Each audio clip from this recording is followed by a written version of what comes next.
Malta's a small nation that has a seat at many important tables. A member of the European Union, a temporary seat on the UN Security Council, placed this small island nation at the center of the decision-making process for many issues that impact the international community.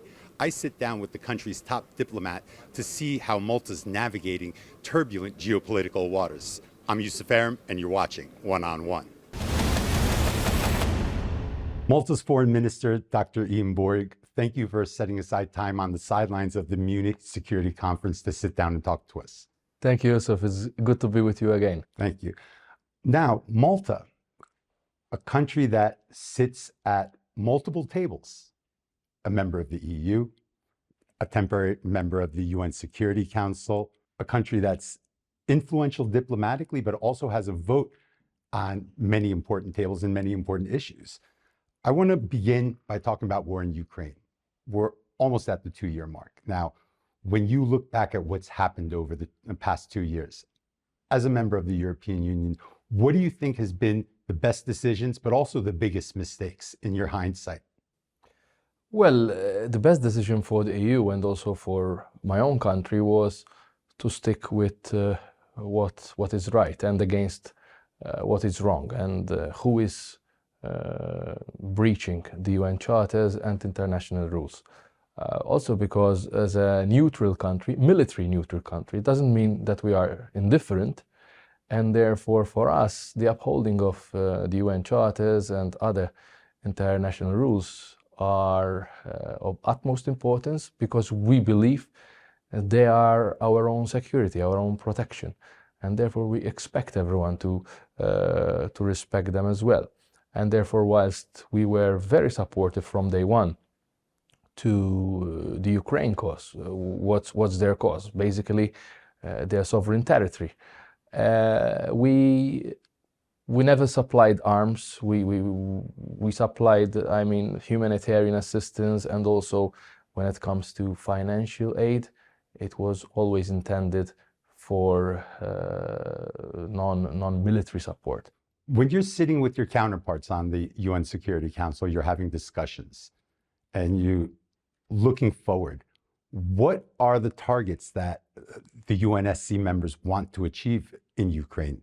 Is there a specific roadmap? Is there a specific goal that the UNSC members want to achieve? And is it tough having Russia as a member on the council when you're taking decisions that could quite possibly go against their interests? I was in fact wondering whether you will add that last part of your question, and that is, you have also Russia as UNSC member, being one of the P5s.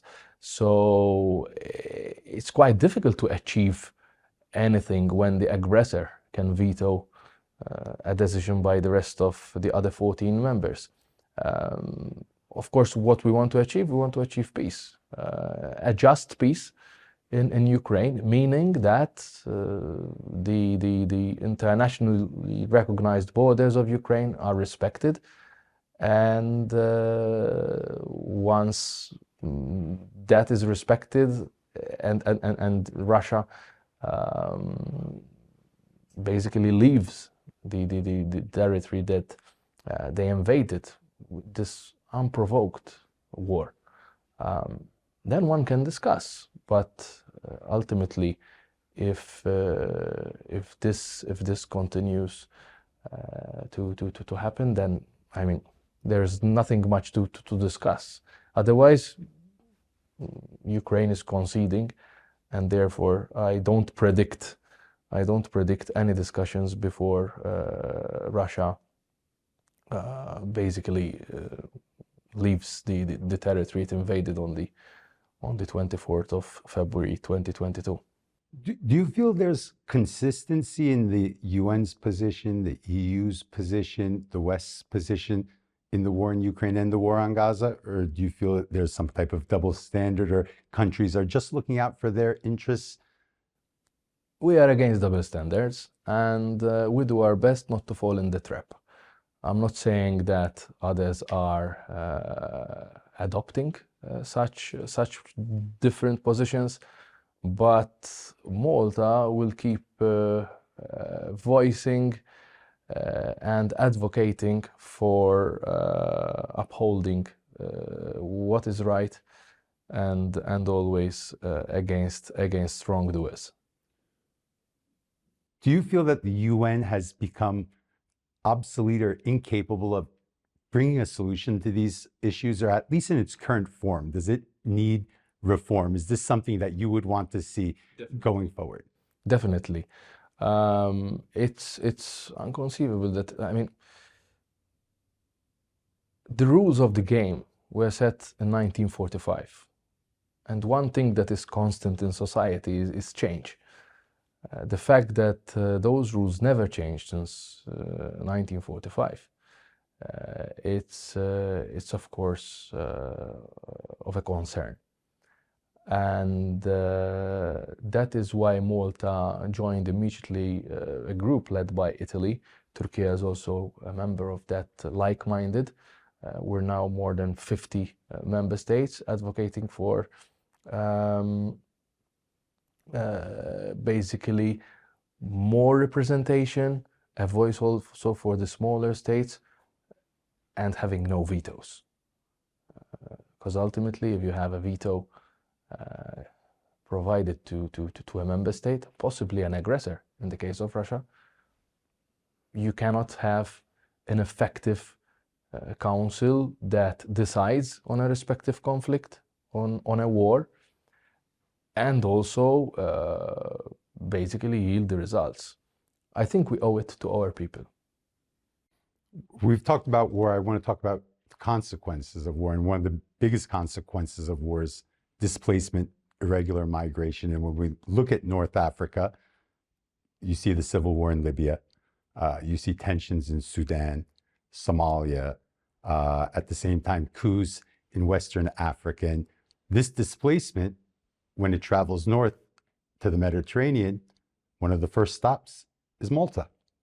I assume Malta is greatly impacted by migration, and especially the near geography, Italy, France. How big of a problem is migration, and how is Malta and how's the EU going to solve this? We are doing a lot, cooperating namely with Italy, an important ally for us in managing irregular migration, illegal migration, but also with Libya and other North African countries.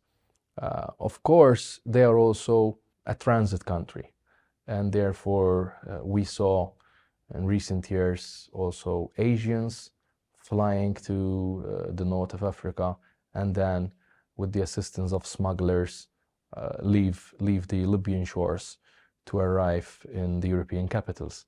I have to say that most of them do not want to stop in Malta, and therefore the cooperation with the Italian coast guards is constant in order to make sure that we save lives at sea.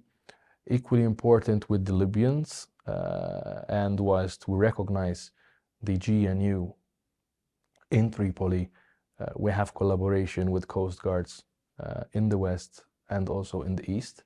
We do have different position from some other member states in the EU, especially when it comes to the role that, for example, NGO plays. We are big supporters of NGOs, but NGOs can never step over the competence of governments. For example, surveillance and other responsibilities of the respective coast guards. Then it's equally important to keep investing in the north of Africa, in the African countries, be present there and make sure that we see positive developments in order for them to retain their own populations and the young and capable workforce. I know that, for example, Turkey is very present, but also other countries like Russia. We do our best as Malta to be present and engage with the African countries, especially I'm talking about Libya, notwithstanding the big disappointment that they didn't hold elections yet, and we would like them to continue the process to hold free and fair elections, but at the same time we cannot leave a vacuum, and that is also another message we convey constantly around the table in Brussels. Let's be present. Others are there. Let's be in every part of Libya and elsewhere to support them, to train them, and also make business that can improve the quality of life of the Libyans, but also in other countries, in order to manage migration. We need migrants, and they are an important part of our economic motor. But we want migrants to reach our country through the legal channels. One last question. After a period of pause, we're seeing the European Union take on new candidate countries. There's a new class of candidate countries. How do you view this revival in the enlargement process and also the existing candidate countries, their accession process? Is this something Malta's supporting? Does Malta have reservations regarding any candidate countries? This year, we're not only celebrating 60th anniversary since becoming independent and 50th from being a republic, but also 20 years of EU membership.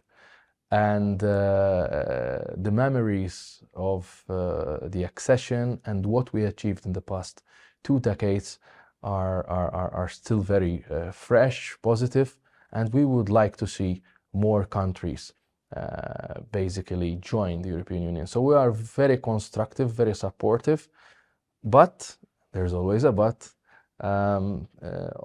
to have more countries joining on a merit-based approach. So we are against fast-tracking, but supporting those countries that are ready to join a club where you have privileges, where you have benefits, but you have a lot of responsibilities. So be it Ukraine, Moldova, Georgia, we are very supportive also. And why not, for example, Turkey is a great European country.